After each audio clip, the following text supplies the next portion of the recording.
The time is 1:44 a.m. The Red Sea, 112 nautical miles northwest of the Bab-el-Mandeb Strait, in the narrow corridor of open water between the Yemeni coastline to the east and the waters approaching Eritrea to the west. The Red Sea at this latitude is approximately 220 nautical miles wide, which sounds generous until you account for the shipping lanes, the navigational hazards along both coasts, and the fact that every vessel in this water is currently operating with the specific situational awareness of people who have read the recent incident reporting and understand that the area has become operationally interesting in ways that nobody who transits commercial shipping lanes finds welcome. The USS The Sullivans DDG-68, an Arleigh Burke-class guided missile destroyer, is running northwest at 16 knots, positioned as escort for a commercial container ship flagged to a U.S.-affiliated company making the transit north toward the Suez Canal. This is not an unusual assignment. Since Houthi forces began their campaign of drone and missile activity in the Red Sea in late 2023, U.S. Navy destroyers have been running more escort miles in this corridor than in any comparable period in recent memory, accumulating watch hours and contact reports and after-action documentation at a rate that has made the Red Sea one of the most thoroughly logged bodies of water in the Fifth Fleet operational record. The crew of the Sullivans has been in this water for 11 weeks. 11 weeks of watching the same corridor, logging the same shore-based emissions, developing the specific calibrated familiarity with this operational environment that makes the difference between a watch team that is surprised by a contact and a watch team that has already built the mental model of what the contact will likely turn out to be before the classification resolves. They know this coastline. They know the emission patterns. They know the rhythms of Houthi drone operations the way a night shift security guard knows the rhythms of the building he watches. Not through drama, but through the patient accumulation of ordinary nights. In the Combat Information Center, the 1 AM watch was proceeding with the measured attention that 11 weeks of operational tempo produces in a crew that has learned the difference between contacts that require escalating concern and contacts that resolve into the background traffic of a contested waterway. The tactical action officer was on his third cup of coffee since midnight.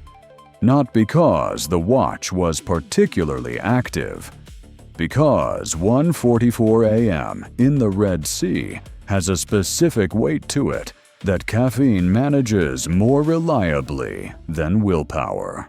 The surface picture was clean. 3 commercial contacts in the northbound lane, 2 southbound, all on predictable tracks at predictable speeds. The air picture had been quiet for 90 minutes. At 1:47 a.m., the AN/SPS-49 air search radar and the AN/SPY-1D simultaneously flagged a new airborne contact. Bearing 114 degrees, range 38 nautical miles, altitude approximately 600 feet, speed 115 knots, course 289 degrees. 289 degrees at 115 knots from 38 nautical miles bearing 114. The tactical action officer looked at the geometry for 4 seconds. The contact was heading northwest. The Sullivans was heading northwest. The contact's bearing, course, and speed were consistent with a converging intercept from the southeast. Not a direct head-on approach, but an angled intercept that would bring the contact across the Sullivans' projected track in approximately 18 minutes. "Air," he said to the air warfare coordinator. Classify that contact. The classification took 8 seconds, which is the amount of time it takes the Aegis system to compare the contact's speed, altitude, radar cross-section, and flight profile against the threat library, and return the result with a confidence level that the watch team finds actionable. The result: probable Shahed-136 one-way attack drone. Iranian origin design. Houthi employment. The tactical action officer looked at the classification. He looked at the track geometry.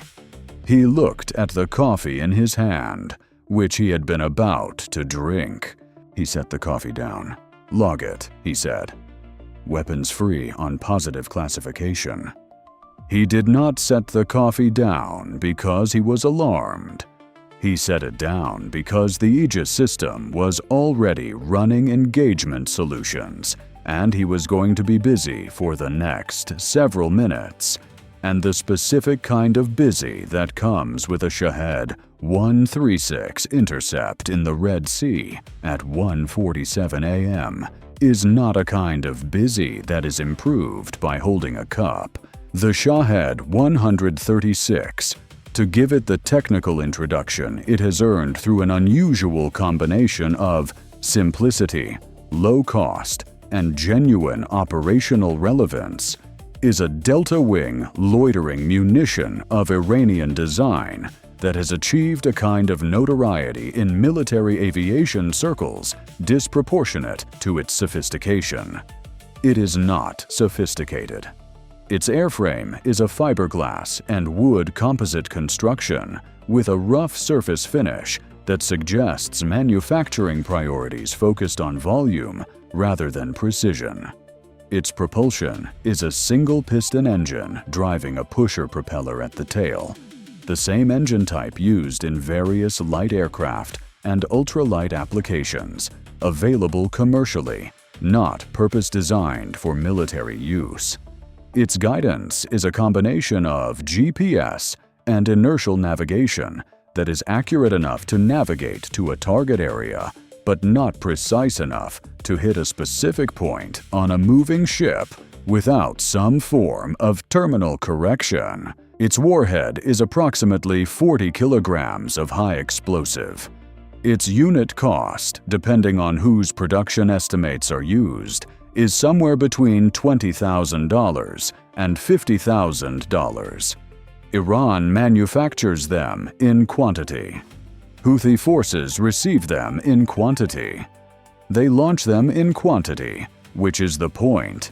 The economic logic of the Shahed-136 is that you can buy a lot of them for the price of one SM-2, and if enough of them get through, the math eventually stops working in the defender's favor. The Shahed-136 has a radar cross-section that is small but not invisible, smaller than a conventional aircraft, larger than a modern cruise missile, detectable by the AN/SPY-1D at ranges that depend on flight altitude and the sea clutter environment.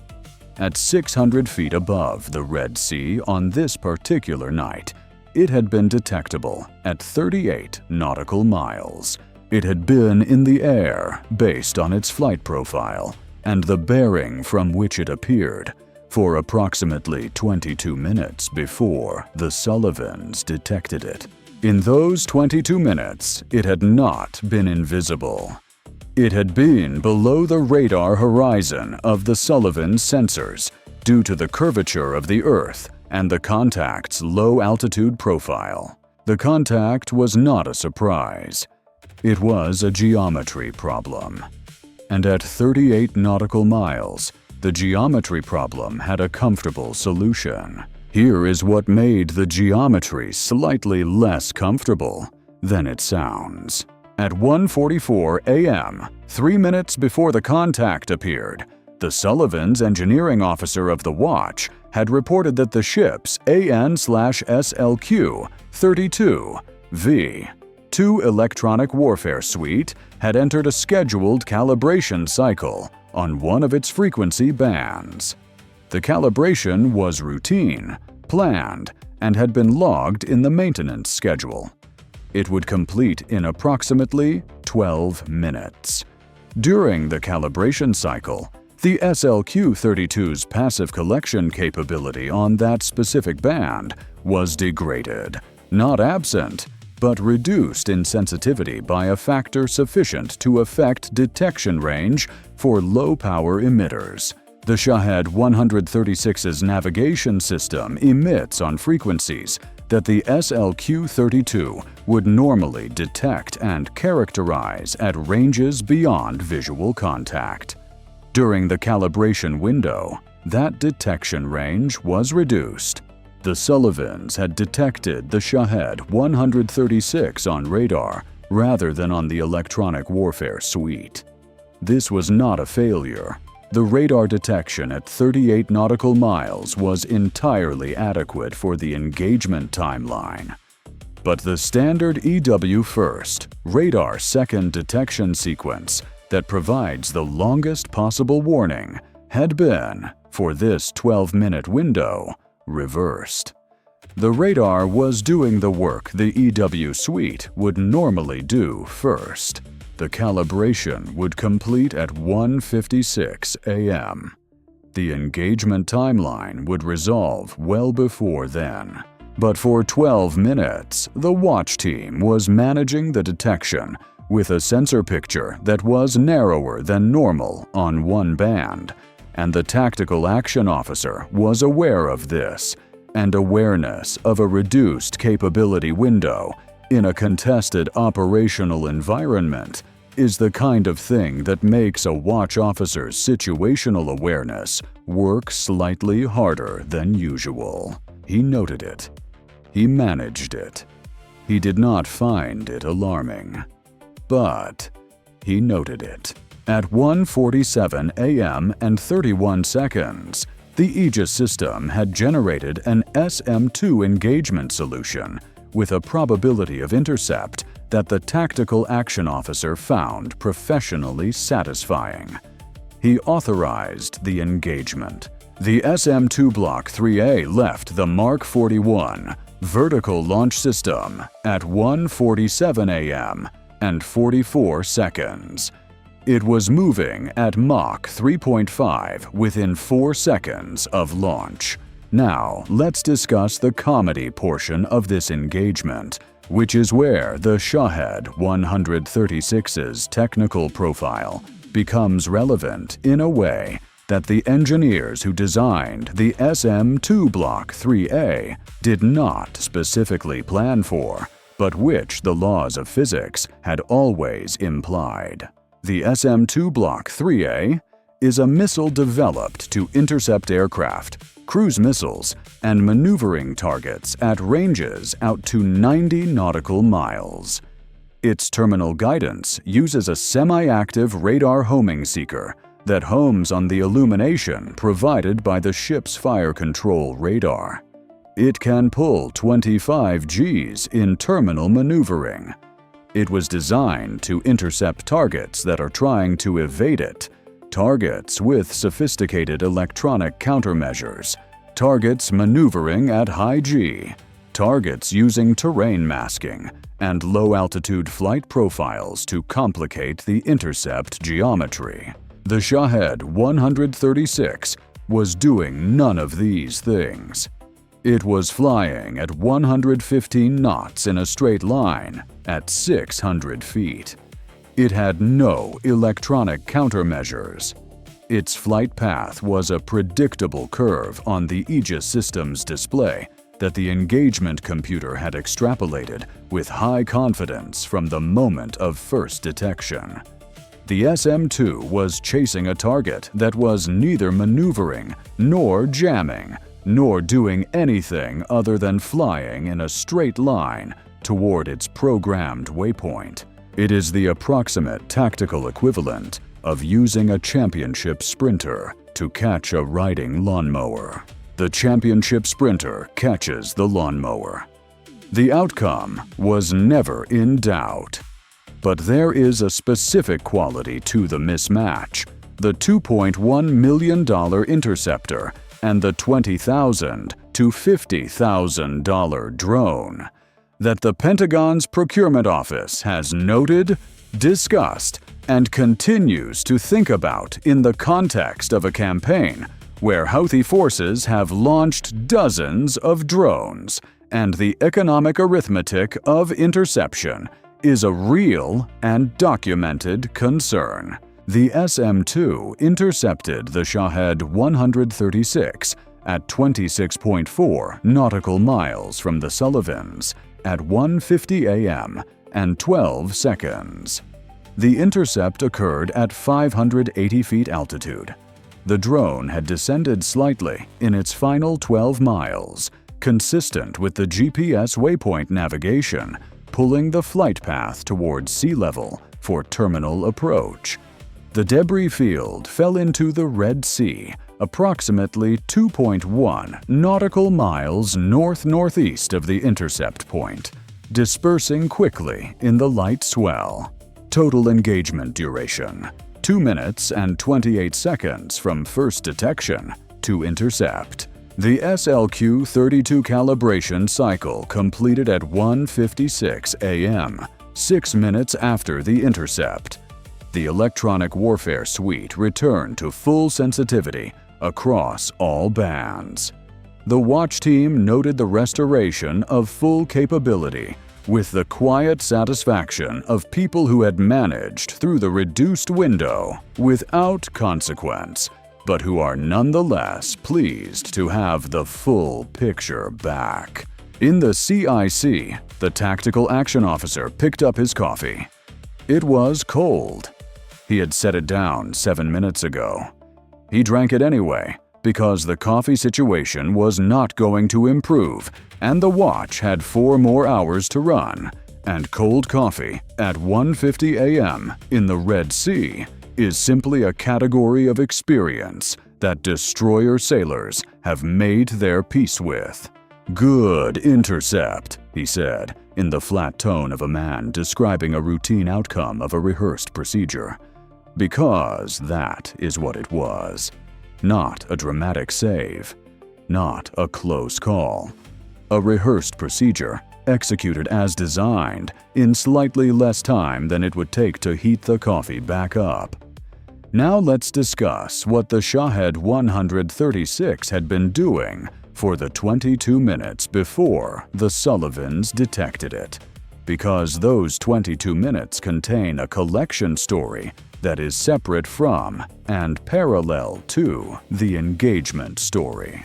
The AN/SLQ-32 calibration cycle had been running on one specific frequency band, a band that was not the Shahed-136's primary navigation emission band. The drone's GPS and INS system emits across a range of frequencies during operation, some of which fall outside the calibrated band and some of which fall within it. The emissions outside the calibration band had been collected normally throughout the drone's approach. The emissions within the calibration band had been collected at reduced sensitivity. What this meant, practically, was that the collection package from the engagement was not a complete characterization of the Shahed-136's emission profile. It was a partial characterization, complete on some bands, reduced sensitivity on one. The partial characterization was still valuable.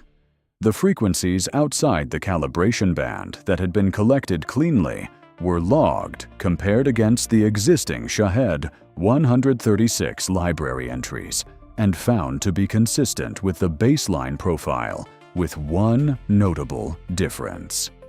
The GPS receiver's emission showed a slightly different spectral signature from the established baseline, consistent with what an analyst's note in the technical appendix described as possible component substitution in the GPS module, origin indeterminate.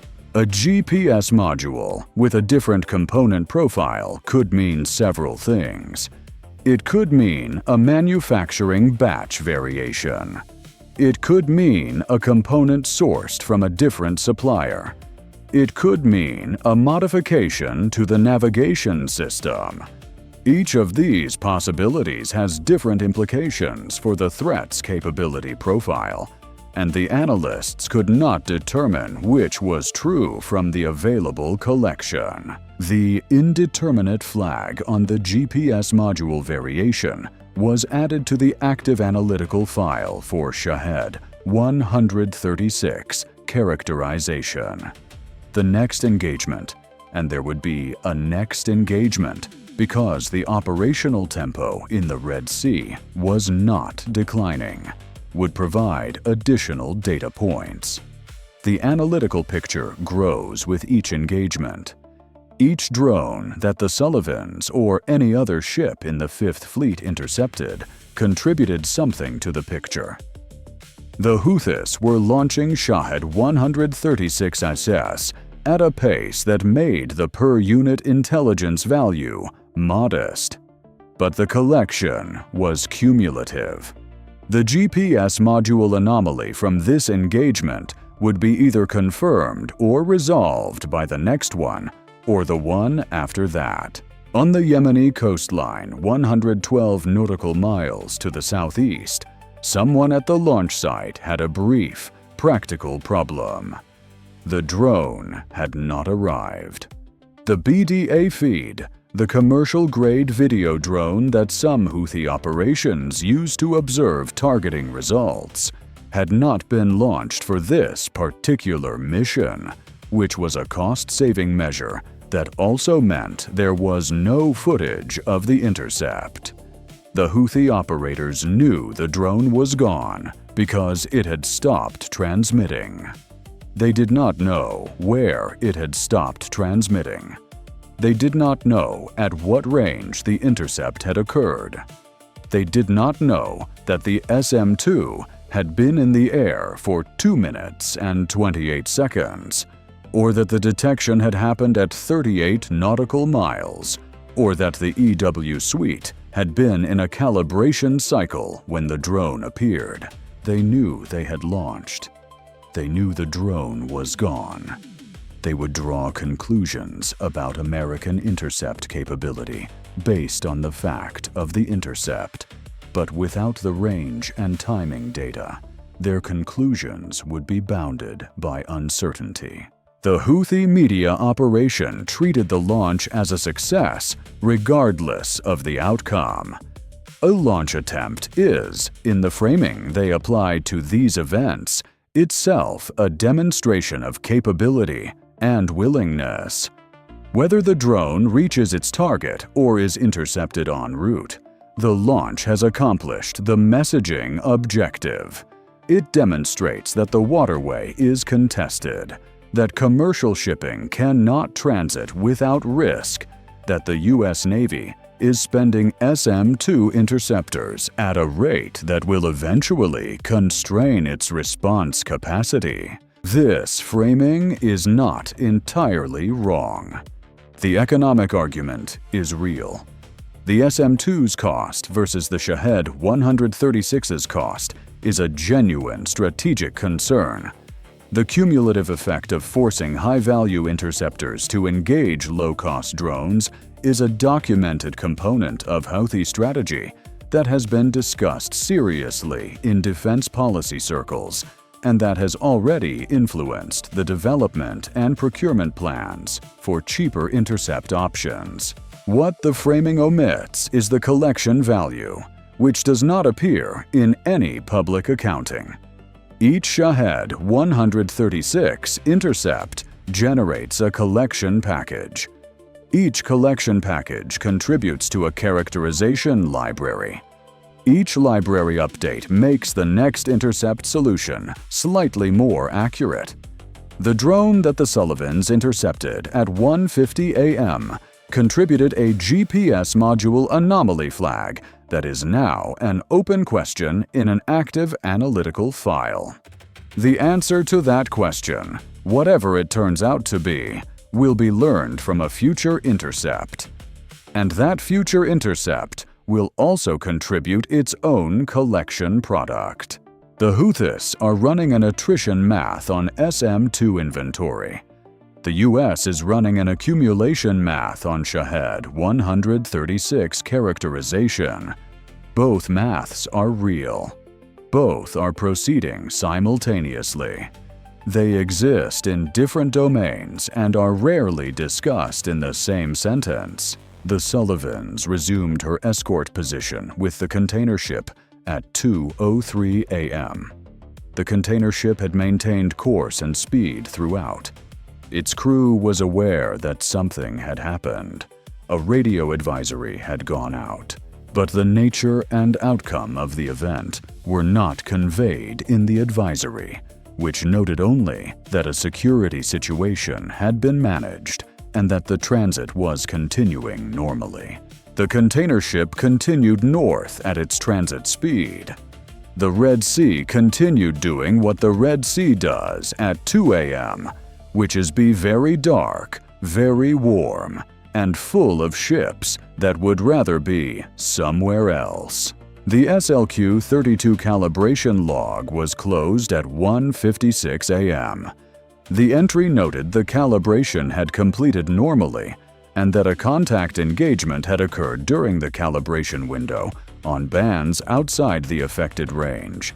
The entry was 3 lines long. The engagement report that referenced it was 41 paragraphs. On the flight deck, a sailor doing a post-watch equipment check looked briefly at the sky in the direction from which the drone had come.